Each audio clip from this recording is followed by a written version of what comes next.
ci di acteur syndical bokk ci it ci UNSAS ci front syndical pour la défense du travail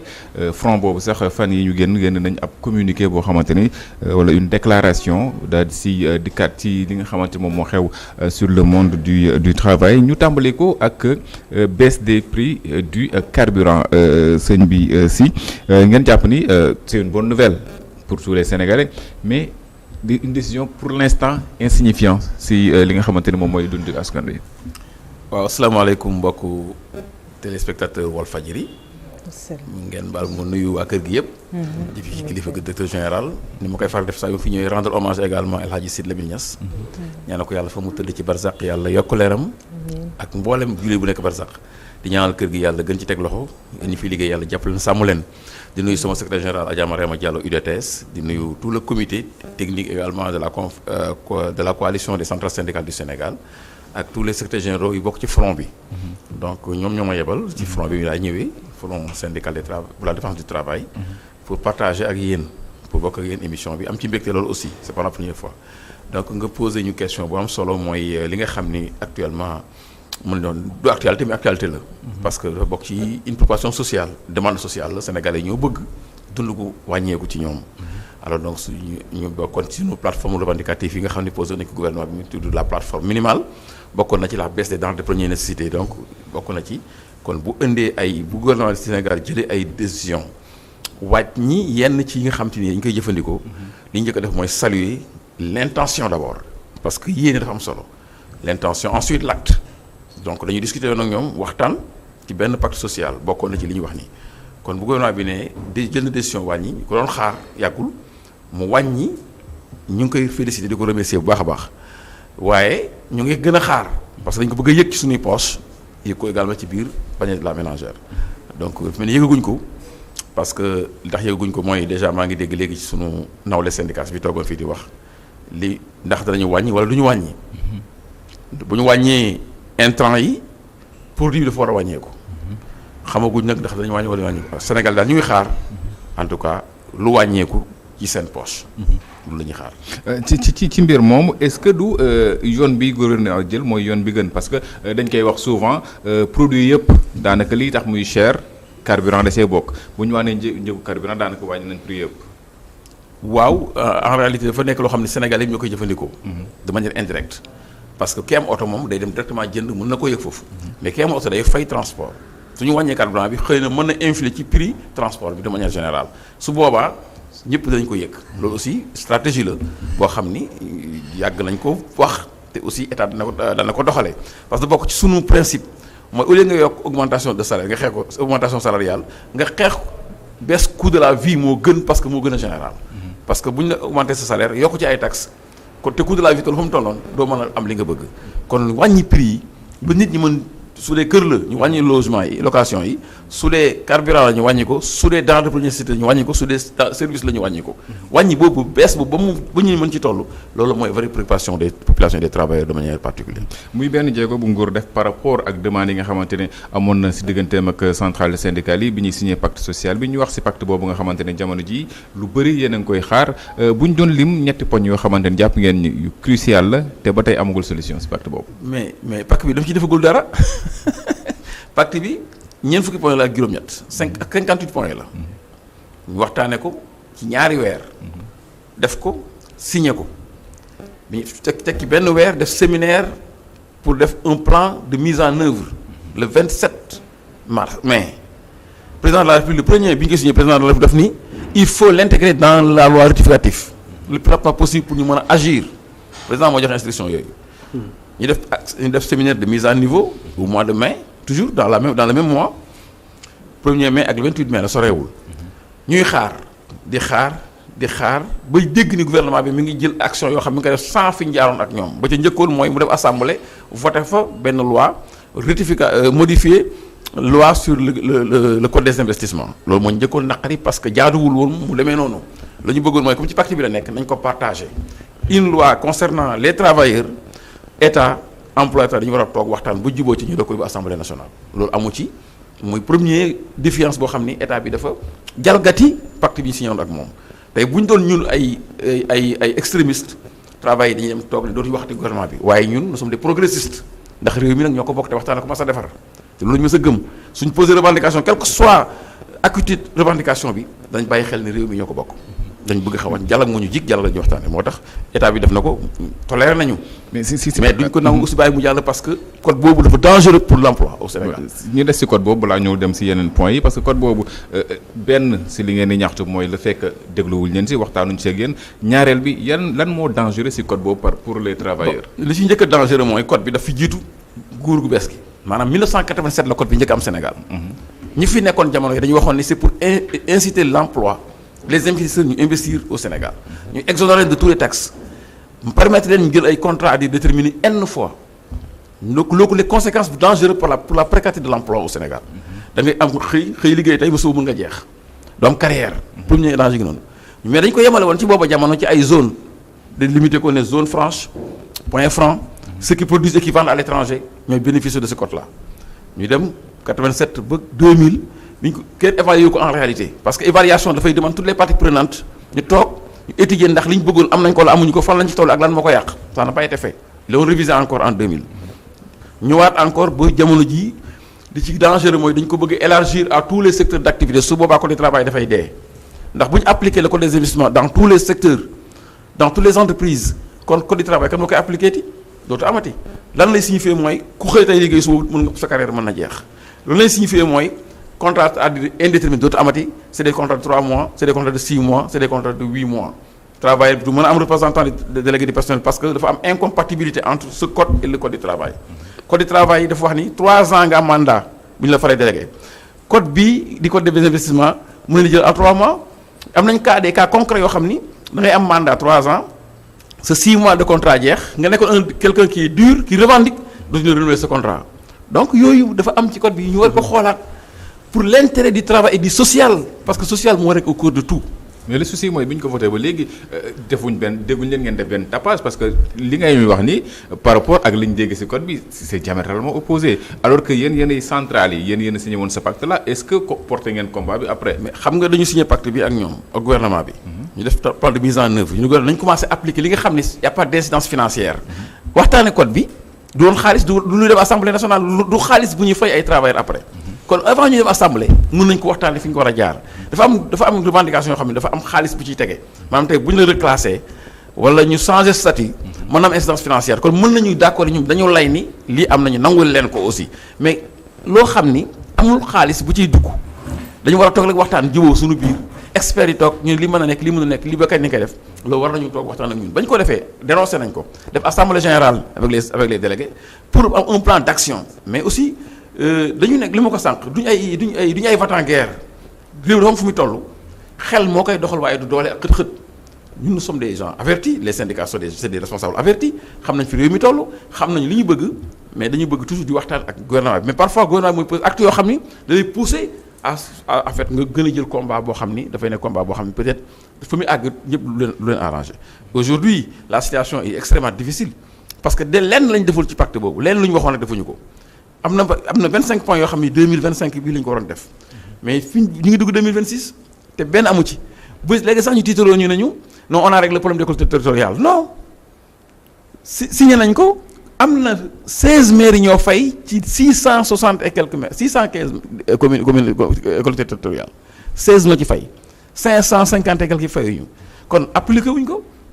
te état moo am la responsabilité et la garantie de l'application de ce pacte là. mais est-ce que loolu du nekk une question juridique bu fekkee ni loi bi changé nañ ko signé nañ décret yi état def na li mu war a def mu am maire bu xëy na fayuma est-ce que du devenir. waaw parce que état moo def étude état moo yéen a war a rester en justice par rapport à cette histoire là. xam nga état la ba tey parce que état moo am démembrement mooy ñoom collectivités territoriales yi état moo signé c'est pas eux qui ont signé c'est l'état qui a signé en tant que employeur ne léegi signé na collectivité locale def na fonction publique locale def nañ nii def nañ lii dem leen ñu fay leen mu def étude am na maire yu ko man am ñu ko mënul état jël garant war a garantir pour ñi ko mënul mu accompagner leen ñi ko man mu wax ak ñoom ne leen su ngeen deful nangam du ma def nangam parce que ñu du baatal du fajal boppam donc loolu la responsabilité de l'État est engagée dans le paiement donc des salaires des travailleurs des collectivités municipales bi ci des mooy état dafa signer décret wala boog mu ngi ci procédure bi nen dañ ko signé wala signé nañ ko ñu ngi leen di xaar muy les décisionnaires jàngalekat yi dafa am ci ñoom seen biir ñoo xam ni nekkuñ ay fonctionnaires ñu war ko corriger mu am ci administration publique mu am également ci santé ñu nekk tous ñi nekk ay fonctionnaires ñi nekk ay non fonctionnaires ñi nekk ay place di fa liggéeyandoo te yemuñ traitement ñu di ko xeex ba yàlla dogal ñu d'accord nañu ak yéen on va signer le décret dana jàll en 2025 la ñu waxoon 2024 ñu ci topp boobu lu yomb la pour mu doxal ko te loolu moo nar a yëngal l'éducation et la santé te c'est des secteurs névralgiques yoo xam ni bu yëngatoo réew mi dafa yëngatu lu bari parce que. conseil des ministres validé na ko. voilà mi ngi noonu donc bu ñu ko validé nag dañu ko war a mise en œuvre moo ci war a topp mais defuñu ko mais mi ci gën a métti mooy dañu toog di xaar les sectoriels c'est-à-dire bi pacte bi ñu ko signé au niveau national di xaar les ministères yi benn ministère nanguwul ubbi sa bunt waxtaan ak secteur am discuter génne ay avant progresser ci pacte bi da nga naan kon pacte bi dañu ko signé rek pour bëlëf. ba am sax syndicat xam ne nanguñu ko signé mais ñun bi ñu koy signé on était conscient et responsable xam ne réew waxtaan moo ko yor. pourtant am na kuréel goo xamante ni tegoon nañ ko ngir mën a caytu pacte bi ak points yi nga xamante moom moo ci nekk na la ñuy defee mise en œuvre bi. waaw mais dañu ay mën naa wax ni dañu sëlëm rek parce que le même jour bi ñu installé le comité de pilotage dañu war a installer le comité technique ndax c'est le comité technique qui est le bras opérationnel mooy dem discuter waxtaan ñu indi ñay décider wala ñay jox leen stratégie ñu doxal ko mais bu ñu installé un comité de pilotage. Les syndicats les employés et l'État bàyyi le comité technique mu am flottement mais mise en œuvre du am correctement te loolu mooy problème bi actuellement fi nga xam ni on n'a pas encore mis mis en place le comité technique donc pour la gestion donc de ce pacte là la mise en œuvre de ce pacte là amagul. donc front bi muy le front syndical pour la défense du travail déclaration bi mu def bokk na si it jafe-jafe li nga xam ne mooy liggéeykat yi ñu jëlee si bërëb yi ñu doon liggéeyee ngeen laaj seen réintégration mais ku attanul liggéeykat ba jëlee ko si bërëb bi mu nekk dugalaat ko dina yomb. non loolu aussi dañ ci am taxaw seetlu ñun dañuy am xel di xalaat am ay borom xam-xam yu ànd ak ñun di waxtaan lu ñëw rek lañ ma dàq rek ñu ne dañ ko dàq dañuy jóg xool naka lañ ko dàqee. su fekkee ne travail bu ñu licencié abusivement dafa am ay institutions yu fi nekk structures yoo xam ni dañ la may suñu la dàqee nga dem inspection travail wala nga dem tribunal yëpp jaar nañ fi war a jaar yëpp ba recensé bi ñu waxtaanee gouvernement bi dañu am cas yoo xam ni dañu wax ni ñoom y avait un recrutement politique attanuñ ko ñu ne moom mën nañu ko déglu matul seede ñu ne kon nañu leen déglu ñu ngi leen di déglu ñu dem ba ci biir gis ñi ñu fi jëlee ñi ngeen di remplacer ko attanul doo remplacer en matière de droit du travail dafa am ay textes yu leer naññ nit ki même bu fekkente ne attanoo ko nga dama la fiy jëlee il a droit au premier embauche dafay toog di xaar bu kër gi doxee mu ñëw liggéey mais mënuloo dindi fi Abdou Aziz Sy dindi fi Assane dugal Seydina parce que Seydina sa xarit la mënuloo ne dama attanootuma leen te attan naa ñeneen alors loolu dafay indi révolte injustice te ñun le syndicat son combat c'est la justice fexe ba ñëpp Sénégal dañ ko bokk wallaay dañ ko bokk goo xam ni mënuñ ko séddoo kon kenn ku ci nekk responsable bi nga yor na nga ko yor bu rafet ministère des mines dafa dàq lu mat 113 travailleurs bi ñu toogee moom dafa ñu on les paye dans le cadre d'un projet le projet est fini le ministre des finances n'est pas d'accord parce que amul benn kii juridique la question est réglée on remplace des gens ñi fi nekkoon kenn jëlu leen c'est de l'injustice nga dem CDS la même chose CDC nga dem mun naa ko lim Grand Théâtre moo gën a garaaw donc ak yeneen yoo xam ni dañu toog si kanam ñun mais est-ce que ñii jàpp nañ ni ñi waxal ay nit la ñu wala am ñu xel boobu donc dañu fekkoon un état bu ak un gouvernement fekkoon fi beneen régime beneen régime continuité la bu ñëwee li ñu mën ñu xam li mën nañ ko def buñ ci hésité nañ ko def parce que c'est l'intérêt du Sénégal mais buñ ko jéemee def leen loo xamante ni bokkul ak li ñu doon xaar ci ñoom dafay indi féewaloo te féewaloo dafay indi instabilité te dafay indi également régression sociale ak économique loolu bëgguñu am ci réew mi ndax ñu liggéey rek moo ñu jigi ndax liggéey mooy am lu ñu am sànq sa réponse Abdou Aziz Sy yaa ngi naan point yi nga xamante ni jàpp nañu day am incidence financière mën nañ ci bañ a xëccoo bañ a xeex jamono ji te point am na point boo xamante ni yéen a ngi koy laaj te ñëpp xam nañ ne incidence financière bu jéggi dayo la muy généralisation indemnité de logement. waaw xam nga dañu xam loo xam ne étape par étape lay doon ñoom dañu d'accord bi ñu xoolee président la nañ ko dugal ci loi bi ñu retardé ko ba 2026 premier ministre ne nañ ko dugal ci loi 2026 bi mais na décret bi génn su décret bi génnee décret d'application génn xel day dal mais bu ñu ko téyee nag dañ naan ko naruñu ko ñun indemnisation financière mais du tey la mi ngi ñëw étape par étape la avec l'équité locale dañ ne leen bi ñu d'accord ni vous avez besoin de 80 000 on vous donne 60 000 70 000 ensuite 80 000 sur 3 ans xel mën na ko nangu lii aussi décret bu génnee ñu xam décret bi génn kañ lañ ko appliquer à partir de 2026 ñu waxtaan ñu xam ni sañ nañ ko waaye nag buñ ne lañ ko def ñu décret bi am na wala amul ñuy werante ñu ne validé nañ ko te génnagul dañuy poser problème. loolu mooy problème yi nga xam ne moo am gis nga bu ñu nekkee di waxtaan may tàllal sama loxo yow nga banque sa benn loxo sa ginnaaw dootuma la wóolu c'est ça la vérité. donc bu ñu am lu ñu nëbbante ñun ak l'État parce que nous ensemble nous construisons ce pays là. da nga jàpp ni l'État ne joue pas carte sur table. déedéet il ne joue pas carte l'État ne joue pas carte sur table parce que dañ leen di jàpp ay flagrant délit ci cas yu bare yoo xam ne dañ ko xam ñu ci terrain bi la ñu nekk. te bëgguñu woon mu demee noonu ndax Sénégal dafa xat dañuy bokk benn kër ma ànd ak régime bi yow ànd ak régime bi kon dañuy waxtaan ñoo bokk kër gi kon loo xam lu am ma yëg ko lu ma am nga yëg ko. ce pays est comme ça yàlla ko dogalee noonu mais il faut qu'on transcende les partis et les positions dem ci Sénégal gi ñu bokk liggéeykat bi ñu créer les conditions de travail li war employeur mu ko def li war état mu koy def. ñu des ci beneen secteur muy BTP secteur boo xamante ni jamono ji bëri na coow loolu ak sortie bi nga xamante ni moom la ministre bi mujj a def le ministre Déthié Fall par rapport ak secteur boobu mais secteur boobu yéen fi ngeen gën a pointé du doigt moom mooy perte d'emploi yi nga xamante ni daanaka nemmeeku ngeen si da ngeen si amee chiffre. d'ailleurs soo ma ko posé wul woon danaa ko wax parce que yëpp nañ ma bi may ñëw am ñu envoyé message problème bi njëkk am mooy d'abord le fait que état bi ñëw rek daan ni il faut arrêter les chantiers chantier kenn ko arrêté da ngay bàyyi muy liggéey nga topp di corriger. parce que boo ko arrêté conséquences yi dootu mën rectifier am na ay entreprises yoo xam ni dañuy wax ne bor yi ñu leen yoreel mënatuñu liggéey mënatuñu fay seen travailleur mais travailleur boo xam ne ci benn kër moo yor papaam ak yaayam ak soxnam ak ay doom war a jàngi leen fay privé benn mois de salaire yow mën nga ko bañ a yëg mais moom da koy yëg ndax dafa gaaw a cumuler non seulement fayu leen ay 6 mois 7 mois de salaire adhéré parce que état fayu leen marché yooyu seen marché yi ñu yoroon mais ñu ngi leen di menacer de fermeture. boo toogee juróom benn weer fayuloo nit nga man kat damay mujj sama entreprise te loolu mooy ñi nga xam ne ils étaient dans le formel mais sous-traitance bi nga xam ne dafa woon informel booba la seen jël seen bagage dem seen yoon ñoom te ñooñu ñoo yor 41% du PIB mooy l'économie informelle te dans le secteur bâtiment économie informelle moo ci gën a développé donc bâtiment c'est un sérieux problème état na dellu si waat bu mu ñu wax ay chiffres yoo xam ni bu ñu demee terrain bi duñu ko vérifier duñu ko gis te loolu moo am sax en réalité nañu fay entreprise yi lijjanti fay leen entreprise yi fay travailleurs yi marche chantier yi du arrêté parce que dañuy construire un pays ñu encourager leen accompagner leen ñu continuer seen liggéey ñu war a liggéey. mais est-ce que tenir langage de vérité bi dem du si am solo pour wax leen bu ñu la joxee chantier nga war ko eggal à temps. waaw mais xam nga problème bi amoon du woon problème mu liggéeykat bi mais état moo ne taxaw leen président de la République premier discours am moo ni on arrête tous les chantiers. loolu man Senghor jógee na fi. Abdou Diouf toog Abdoulaye Wade ñëw Abdoulaye Wade dem Macky Sall ñëw amul benn président buy ñëw di arrêté chantier liggéey da nga naan damay def audit suivre leen domaine bu nekk am na expert am ñu ko war a dox li nga xam ni jàpp nga ni c'est pas normal ci contrat ya ñu waxtaanaat réglé ko mais bu ñu impacté ci liggéeykat bi nga xam ne loolu la am pour liggéey loolu nag man du ma jàngal état aw ma xam-xam bi aw ma sañ-sañ bi aw ma responsabilité bi waaye li may dund ak ñoom nag dana ma jax ma wax ne man su ma nii laa koy doxale parce que dafa nekk responsabilité boo xam ne dafa yaatu trop. dañuy des si un peu si yenn secteurs yi tudd nañ BTP ñu dem si wàllum ndox bi ak Sen'Eau si seen communiqué bi seen déclaration bi ngeen wax dañuy fay seetlu ay représailles syndicales yoo xamante ne mënul leen koo nangu. waaw xam nga. lan moo xew Sen'Eau d'abord Sen'Eau dafa nekkoon ni comme SONES ay sociétés yoo xam ne état moo leen yoroon privatiser ndox mi. privé jël ko privé bi moom en général li xaalis lay wut kenn mënu ko tàqale ak emploi parce que ñoo ànd mais un partenariat doit être dynamique et sincère. un partenariat ku nekk gagnant-gagnant la war a doon fekkente ne moom ay réformes yoo xam ne SDE daf ko jël syndicat yi jàpp ni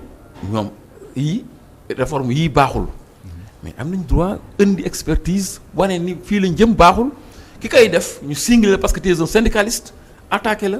defal la lépp mais lépp loo xam te ni ñaaw na rek mise à pied toroxal la changer la place mettre la au frigo def lépp loo xam ne xeexal contre nit koo xam ne sa seule faute c'est d'être militant d'un syndicat responsable d'un syndicat alors yooyu dafay kii la ay xam nu ñu koy tuddee encore da nga dal ci kaw yaa dal ci kaw loi dalul ci kaw yaa dal ci kaw loi parce que syndicaliste dafa am registre bu mu nekk su gisee lu mu war a revendiquer mu revendiquer ni ko yoon santé yàqul deful dafa informer les travailleurs d'une situation à travers son expertise ñu mobiliser wu ñu dal ci kawam loolu bu ñu ko généraliser ba am solidarité ouvrière dana ëpp kër gi loolu état na ci dugal loxoom état na wax ak ñoom wax ak SONES wax ak SDE autant pour moi SDE pour moi ne leen li nga xam te ni yéen a ngi koy def ci réew mi sañu leen ko def yeneen réew yi ngeen nekk te lu mooy dëgg benn sénégalais bu nekkoon chef d'entreprise en France ou bien quelque part en Europe amul sañ-sañu def loo xam ne yoon wan mayu leen ko kon nag bu ñu leen may ñi nga xam ne dañu fi nekk ànd ak ñun di liggéey ñu am sañ-sañ suñu réew sañ-sañ boo xam ne leen neex def. loolu aussi nañ ko bàyyi xel. Abdou Aziz Sy situation bi ni nga ko décrire c'est une situation alarmante bonne position le front bi nar a jël. dama ci yokk am na yeneen bala ñu ak sax la position que nous prenons parce que boo jëlee la poste